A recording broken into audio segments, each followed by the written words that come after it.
Hey guys, it's Liv. So today is just a really different video because I want to speak out and give my response to Logan Paul. But basically what happened is him and his friends went inside the Japanese suicide forest and they were going to film themselves being haunted or whatever in there. It was going to be a normal Logan vlog or something, but then it turned into this whenever they discovered a real dead body. And whenever I first found this out, I thought that it was like a fake dead body and that he was trying to like get views for that. But then whenever I started to see everybody's reactions by verified people on Twitter and everybody else, I realized that it was actually a real dead body and he was in that close proximity to it. So my first thought is like, if that were me, if I saw a dead body in a forest like that, I would stop recording. I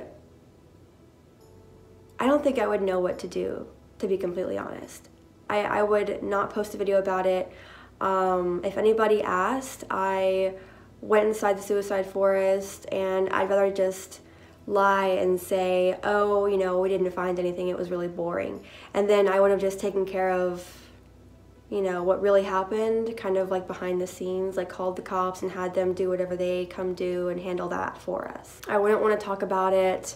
I would tell, you know, close friends of mine, but I wouldn't want to entertain with that on YouTube. I wouldn't want to put that type of content on my YouTube because, you know, for him, millions of people will see that video, including a bunch of children. And I thought that he contradicted himself whenever in the video he said he saw some children and he said that, oh, I wouldn't want them to stumble across that body. It'd be horrifying to them. But yet he posts the video and shows in, like, you know, detail the actual dead body hanging in the forest. And, you know, a lot of his followers and fans are children. So they saw it anyways, and a lot of them were supporting him and stuff like that, which is really disturbing to me because suicide is definitely not a joke. He goes on to say that in his videos and he makes some serious points, but I really just think he tried to send a positive message just in the completely wrong way. Like, you don't need to show that. If you want to make a video about raising suicide awareness, then make a separate video about that. You know, even if it's random, you know, it could help one person. You just never know. It's not necessary to show an actual person in that state because that's very disturbing to see. You don't know who's lost a loved one that way, and a lot of tweets at him were people saying that I lost a loved one to suicide, and to see something like this is really disturbing for me. And those people feel offended. So it's just not a good thing to really show at all on YouTube. And not only did he show the dead body on camera, but he also was joking about it and his friends were giggling and stuff like that. And I understand if that is your defense mechanism, because sometimes even like if I find out that, you know, someone died that was close to me, you know, my reaction was like, no. Because, and I grin a little bit because I don't want to believe that that is the truth and that's what really happened. And then it sets in and then I get upset and, you know, I cry like a normal human being or whatever. So if that's your, you know, defense or coping mechanism or whatever, then I get that, but don't show that and continually make jokes and then continue to laugh. I know that if you discover something like that by chance, it's very alarming and disturbing, but don't make a video about it. I mean, they did call the authorities and they did have them come take care of it and stuff, so that was the right thing that they did. But aside from that, it was just totally uncalled for. And then whenever I was exploring the hashtags on Twitter and the trending, he was #1 trending last night, I saw some videos of people who were wishing bad things to happen to Logan. And I'm not defending him, but everybody makes mistakes. He's 22, he's young, he's gonna make mistakes. That's just how humans are. He's not a perfect person. But for, you know, other people to wish death upon him and to wish that, you know, he will get cheated on by every girl he dates, you know, stuff like that is what I heard and what I read. That's kind of taking it a bit too far. You don't need to say stuff like that. You cannot agree with his actions and, you know, you can dislike him for that, but you don't have to sink to his level or say hurtful things towards him, because he's a human too, and he's gonna get hurt by things like that as well. So also this morning when I woke up, he had made an apology video. So yesterday, or maybe like a day and a half ago, he wrote an apology on Twitter. And that was a good apology, sort of. A lot of people thought that it turned into him bragging about his success and his views and stuff like that. So I guess maybe he made this apology video because people didn't like the first apology. That's kind of like what it feels like to me. So I have not seen the apology video yet.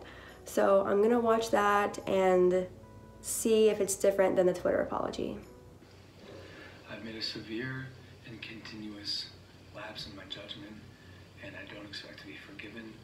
I'm simply here to apologize. So what we came across that day in the woods was obviously unplanned, and the reactions you saw on tape were raw, they were unfiltered. None of us knew how to react or how to feel. I should have never posted the video. I should have put the cameras down and stopped recording what we were going through. There's a lot of things I should have done differently, but yeah, he should have stopped recording the video, so that he's right for saying that. I didn't. And for that, from the bottom of my heart, I'm sorry. I want to apologize to the internet. I want to apologize to anyone who's seen the video. I want to apologize to anyone who has been affected or touched by mental illness or depression or suicide. But most importantly, I want to apologize to the victim and his family. Okay.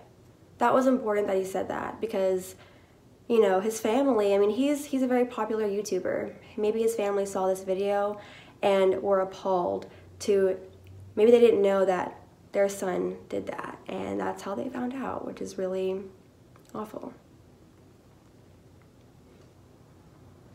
For my fans who are defending my actions, please don't. They do not deserve to be defended.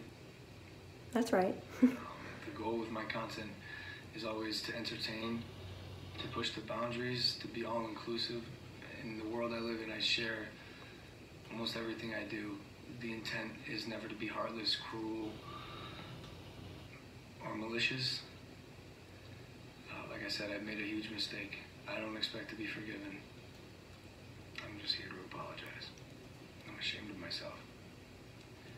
I'm disappointed in myself. And I promise to be better. I will be better. Thank you. Okay. So that was a much better apology video than the Twitter written apology, I feel like. I can tell that he's actually sorry for this whole thing that happened. I hope that, you know, it wasn't monetized, because nobody can tell if it's monetized or not, except for him. Well, you can see ads, so I guess you can tell. But I hope it wasn't monetized, really.